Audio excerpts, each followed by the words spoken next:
Matt Loans. That's at Loans Matthew. Who's a surprise team, the quote-unquote surprise team from the league that the media isn't talking enough about for the 2025 season? I took a little bit of a different tack with this. I think most people would look, for a team like the Arizona Cardinals or the Las Vegas Raiders, the New England Patriots, or someone like that that's been out of the picture for a while, that you could say that's the team right there that I could see really making a run and pulling themselves off the map. But because we have been taught, we talk about this stuff so much over the course of the offseason, I feel like every potential Cinderella gets drilled into the ground, and we don't really have this team that's like going to come out of nowhere anymore because of the saturation of all media when it comes to NFL in the offseason. So I'm going to take the second piece of your question. What team is the media not talking enough about? I'm going to give you an interesting answer here. I'm going to give you the Houston Texans as a potential Super Bowl contender. And I see it this way for a couple of reasons. Number one, they've got a young rising defense. They've got multiple franchise players in that group, right? Like legit franchise players, like guys like Will Anderson and Derek Stingley. They've got like pieces around those guys, like Jalen Petrie and obviously Danielle Hunter. They've got a defensive head coach. They've got, to me, a wealth of young talent, a wealth of rising young talent. They've got an identity, an attitude, and a culture on defense.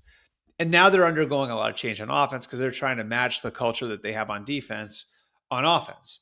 And that's part of why they trade Laramie Tunsil. They're trying to change the culture in the offensive line room. And they've taken multiple shots at trying to replace Laramie Tunsil and bringing in Cam Robinson and Trent Brown and Aracey drafting him out of Minnesota. And you have Titus Howard back. So you have to get the tackle position right. You have to firm up the interior positions.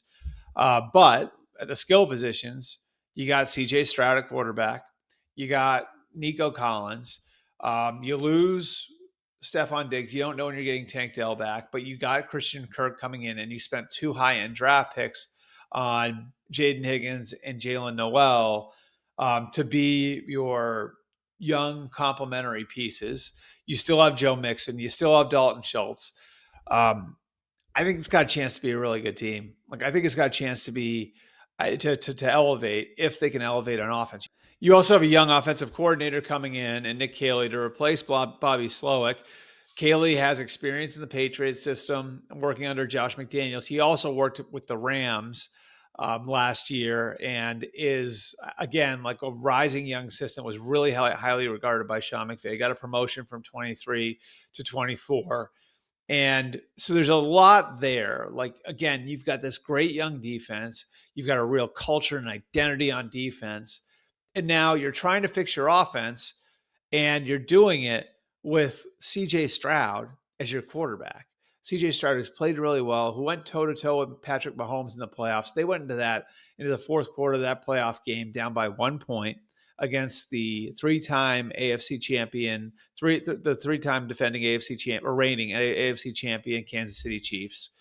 I just look at like where they are, and I look at where they are defensively, and I look at what they've got offensively and the bones of the offense that Nick Caley is going to be putting in, and CJ Stroud at the center of all of it.